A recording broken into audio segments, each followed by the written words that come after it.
নবীজি বলেছেন রমজান মুবারকে মাস আসার সঙ্গে সঙ্গে আল্লাহ রাব্বুল আলামিন তিনি জান্নাতের সমস্ত দরজাগুলি খুলে দেন আর জাহান্নামের সব দরজাগুলি আল্লাহ রাব্বুল আলামিন বন্ধ করে দেন। সুবহানাল্লাহ।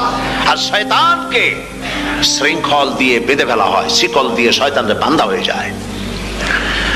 এই হাদিসটা যখনই শোনাই বিভিন্ন জায়গায় লোকেরা বিভিন্ন জায়গায় প্রশ্ন করে, হুজুর কোন তো যে শয়তানরে বাঁধতে হয়, কিন্তু রমজান মাস হতো লোকেরা মদ খায়, মিথ্যা কথা কয়, তাহলে শয়তান বাঁধা থাকলো কেমনে? আমি বলি দেখেন, এরও ব্যাখ্যা আছে। এর ব্যাখ্যা হলো এই, কোন ঘড়ি আছে একবার চাবি দিলে 6 মাস চলে, আর একবার চাবি দিলে 2 বছর চলে, আবার চাবি দিলে লাইফ চলে যায়। এরকমের ঘড়িও আছে। কোন মানুষের শয়তানে এমন চাবি দিছে যে চাবিতে 6 মাস চলে, কোনটায় 10 মাস চলে, কোনটায় বছর চলে।